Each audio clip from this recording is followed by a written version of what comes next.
बाकी बनती है। अभी जैसे एक कथावाचक का नाम हमारे बाबूजी ले रहे थे, वो भी ब्रजवासी नहीं है, वो जबलपुर का रहने वाला है। तो वृंदावन में आकर के बहुत सारी चीज़ें, दूर के ढोल सुहावने होते हैं ना, कई ऐसे कथावाचक में पुराना काल आया था, तो बड़े बड़े उन्होंने जगह जगह आजकल चैनल चल गए हैं। अब मैं भी कई बार मुस्कुराता हूँ, कई लोगों जगह जगह जाता हूँ, तो बोले था महाराज बहुत बढ़िया, वो चैनल पे आ रहे हैं। उन महाराज जी से अगर किसी ब्राह्मण के गरीब के लिए कुछ कहा जाए तो पुराना काल में ब्रज के नाम पर बड़े बड़े पूजन कथावाचक प्रसिद्धि पा चुके, वहाँ नजर नहीं आए।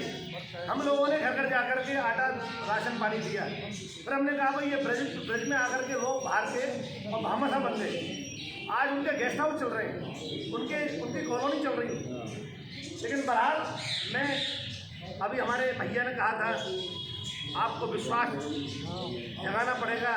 हमारे रतनलाल जी ने तमाम चीज़ें बता रहे थे, तो मैं तो अब जैसे ये होता है ना, ये थोड़ा सा हमारे समाज में गड़बड़ है। आपको मैं इसलिए कह रहा हूँ, ये चोला तो मैंने बाद में पहना है।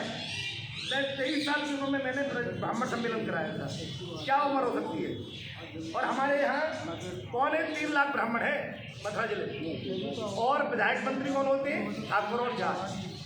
हमारी एक विधानसभा बढ़ती छाता जैसे चौधरी चरण सिंह, जैसे आप सभी जानते हैं, पूर्व प्रधानमंत्री, वो अपने मेरठ से आके कहता था ये तो मेरा छपरौली है, क्योंकि जाट हो।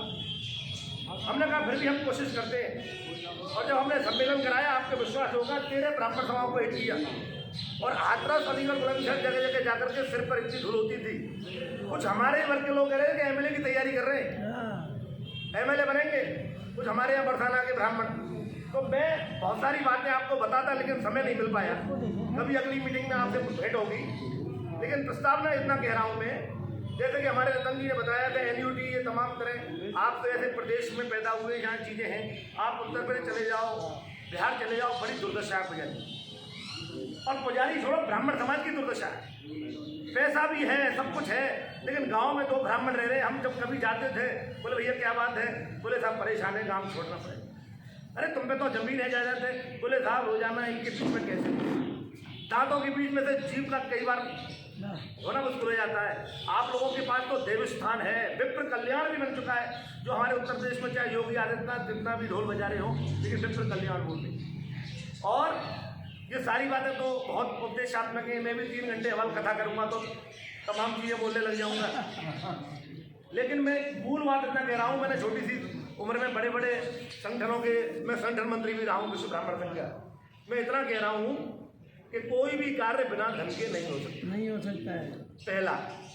दूसरा, आज के समय में जैसे हमारे जी तो चलो शिक्षित हैं, हमारे लोगों में आज जैसे भैया कह रहे थे शिक्षा जरूर है, लेकिन अपनी शिक्षा नहीं है। इसलिए हमको हाईटेक बनना पड़ेगा, इसके लिए हमें सोशल साइड का सहारा लेना पड़ेगा, इसके लिए हमें मीडिया का सहारा लेना पड़ेगा। इसका एक जीता जागता उदाहरण मैं आपको बता रहा हूँ।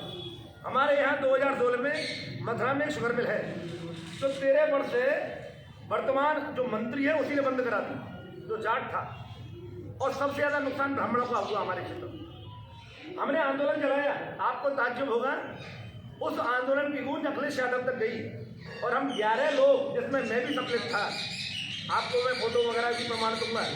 हमको विधानसभा में प्रस्ताव पारित हुआ, और उस आंदोलन की इतनी गूंज हुई थी कि सरकार हिल गई, सरकार ने हमें बुलाया। लेकिन हमने जब आंदोलन स्टार्ट किया था, तो एक व्यक्ति, हम रिक्शा चलवा रहे थे, लोग हंस रहे थे, बोले ये शुगर मिल आंदोलन चलाएंगे। और 2 से 4 बढ़े, 4 से 40 बढ़े, और पहली मीटिंग जब हुई थी 4000। हमारे यहाँ विश्व का सबसे बड़ा संगठन राष्ट्रीय स्वयंसेवक संघ, जिसके प्रणाता केशवराव हेडगेवार एक व्यक्ति थे, और अपने साथ 5 लोगों को खड़ा करके झंडे के नीचे नमस्ते सदा मस्त देखी। आज विश्व का सबसे बड़ा संगठन है।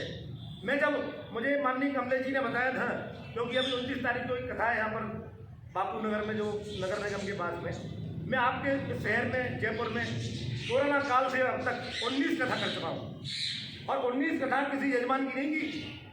ये यजमान के बड़े बड़े जो चैनल पे आ रहे हैं, ये तो गधा का बच्चा भी कर लेगा, जब उसको पैसा मिलेंगे 10 लाख। मैंने जब सारी कथाएं की वो समुद्र मंथन की, और मेरा उद्देश्य भी यही है इसमें, जिस प्रकार आप अभियान चला रहे हैं पुजारियों की रक्षा हो, हमारे भागवत वाचकों ने भी व्यवसायीकरण कर दिया। कोई भी आता है, कोई यजमान बोले 10 लाख रुपए खर्च होंगे। मैं भी कथा कर रहा था, एक माता जी आई, बोले कितना खर्चा लगता है, हमको तो किसी ने 8 लाख बताया। माता जी 8 रुपये खर्च किए, आप कथा का मानस बनाए। इसलिए हमको कई चीज़ों में जागृति करनी पड़ेगी। और बहुत नाम है, बाबूजी ने जैसे नाम लिया, मैं सबको जानता हूँ, वृंदावन में रहता हूँ, मैं दावा कर रहा हूँ, पहली घोषणा मैं कर रहा हूँ। अब धन कैसे इकट्ठा होगा मैं बताता हूँ आपको। धन ऐसे नहीं होगा कि हम किसी कमलेश जी के पास जाए, बोले 10,000 दे दो, कब तक लेंगे? 4 कथावाचक साल में पकड़ लो, और 3 महीने में एक कथा किसी ऐसे गाँव में जहाँ 5 गाँवों का एक एकत्रीकरण हो सके, जहाँ आबादी ज़्यादा हो। और मुझ जैसा, और सबसे पहली घोषणा नहीं कर रहा हूँ, आपकी कथा निःशुल्क करूँगा पुजारी सेवक परिषद के लिए। और मैं इसका जानता हूँ, एक कथा में 1 लाख रुपए कम से कम आ जाएंगे। और आप 1 लाख रुपए इकट्ठे करने जाना, माफ करना, 18 साल की उम्र से ब्राह्मण समाज में मैंने देखा, आपको 1 रुपया मिल जाए तो कैसी बात। और तमाम तरह की बाधाएं आएंगी।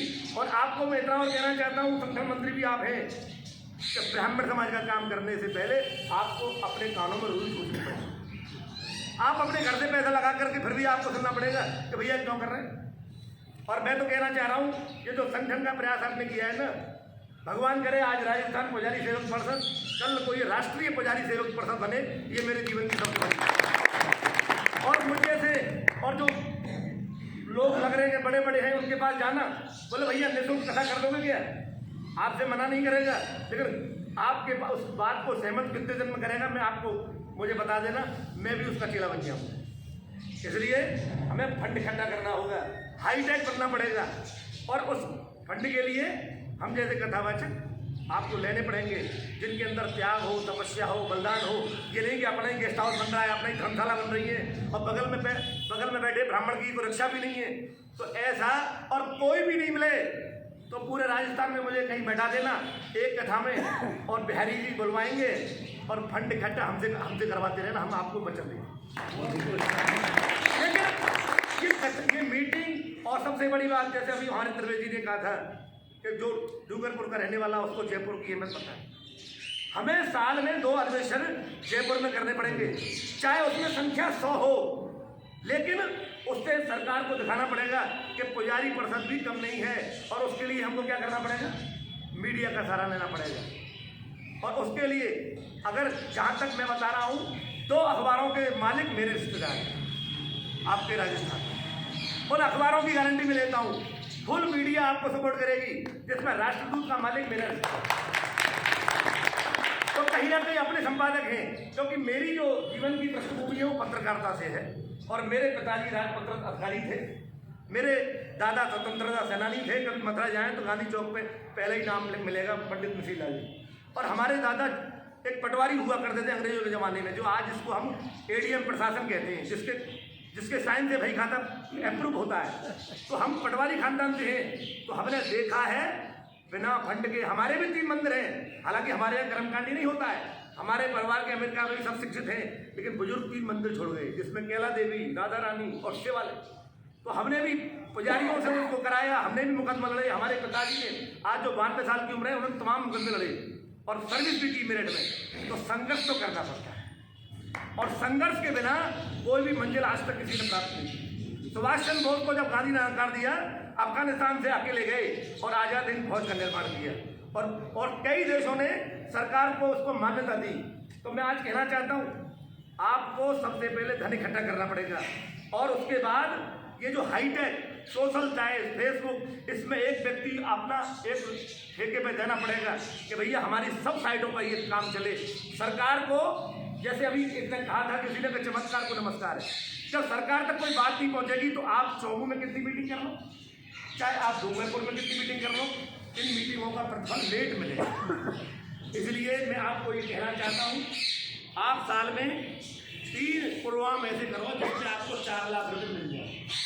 और 4 लाख रुपए आपको साल में जब मिल जाएंगे तो आप आंदोलन, आजकल माफ करना, कोई गांधी कोई सुभाष नहीं पैदा हो सकते, आंदोलन पैसे से होते हैं। आंदोलन में आप जब भूख हड़ताल करोगे, कृमि अनशन करोगे, तो उसके लिए खर्चा चाहिए होती है, उसके लिए और सारे संसाधन चाहिए होते हैं, उसकी पूर्ति कौन करेगा? धन। इसलिए मैं ये कहना चाहता हूँ, इसकी एक पृष्ठभूमि बनाए और हम जैसा कोई और आप तलाशें, यही एक तरीका है जिससे आपका धन संग्रहण हो सकता है। और मैं आपको वचन देता हूँ, साल में 2 कथा अगर आप मुझसे करा सको तो करा लेना, निःशुल्क करूँगा, और भगवान करे उससे आपका इतना धन इकट्ठा हो जाए कि आप याद करो। और यही